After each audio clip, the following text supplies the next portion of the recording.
Hi. Today, I want to talk about the need to process what we have lost.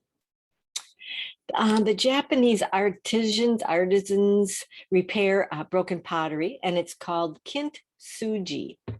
And it's what they do is they glue the broken pieces together, and then they put a glaze over that of either silver or gold. And you can actually see where the cracks were, but it's a beautiful piece put back together. And it's a way to see potential beauty in reconstructing the broken pieces. And kintsugi, spelled Kintsugi, if you want to look it up, was later embraced outside Japan as a philosophy for living. And it's bad things may shatter us, but we don't have to stay broken or hide our wounds. We can put ourselves back together, and the scars we wear as the broken places become a reminder of the tragedies that we've endured and how we overcame them as a mark of beauty in an imperfect life. I really like that. So many of us have experienced loss. Through this pandemic, we may have lost our job, we may have lost our living facilities, had to move back home. We may have lost a loved one either before, during, or after the pandemic. And we really want to be able to emerge from this loss whole instead of broken. And so we need a process. And we need to deal with what we've lost. And rather than bulldozing past our grief, especially through this pandemic, we lost contact with our family. We lost being able to go to things. Those are small, minor losses. But now we just want to quick jump back into everything. But we really should take some time to work through it and to think through it. And what is the best way to process a loss, especially if it's a big one, like a loss of a loved one or the loss of a job, loss of our housing? One powerful way is through storytelling. We all carry narratives in our mind about ourselves, about those around us, about what happened, about who we are, where we came from, where we're going. And there are two different types of stories. I did a lot of research on this, and storytelling's really helped me. So that's why I want to share it with you today. So the two different types are redemptive stories and contamination stories.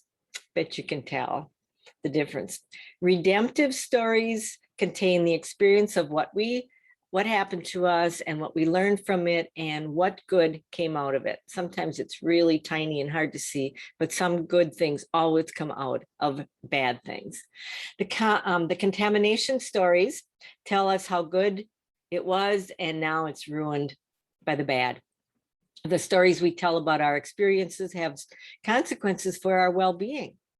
Studies show that by telling redemptive stories is associated with good feelings and better mental health, while telling contamination stories is linked to depression and the belief that one's life lacks harmony and balance. It's kind of the glass is half full or half empty syndrome. I always had a friend, he said eyebrows up or eyebrows down.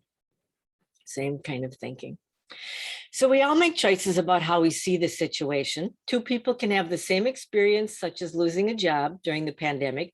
One person might say their life was really great, and now, after losing a job, everything is really bad, and everything was ruined by the pandemic. Another person might acknowledge that they had a loss, but focuses on how they could grow and realized how much they really hated their job. And now it's time to find a more fulfilling one. Life is too short.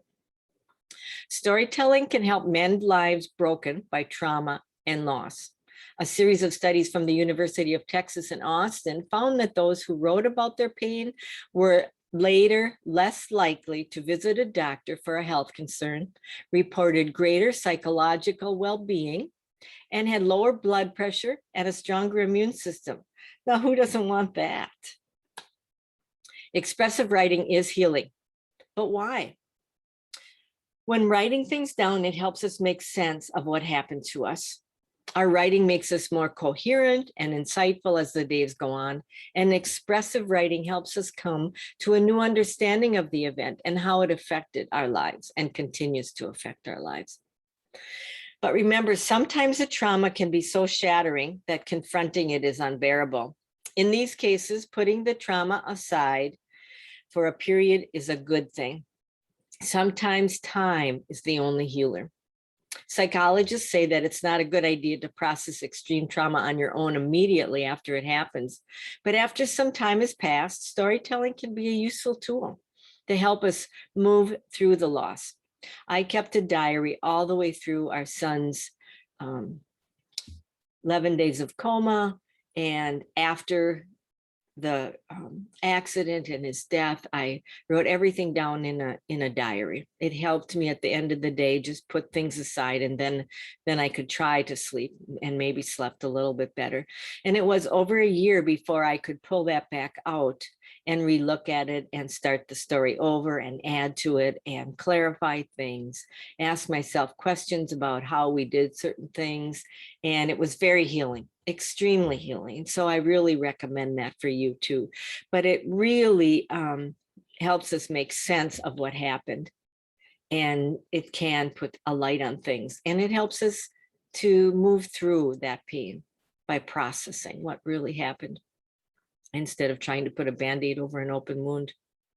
In my next video, I'm going to cover how to write down a story, and I'll give you some step-by-steps on how to do some storytelling, and hopefully it can be as healing for you as it is and was and continues to be for me.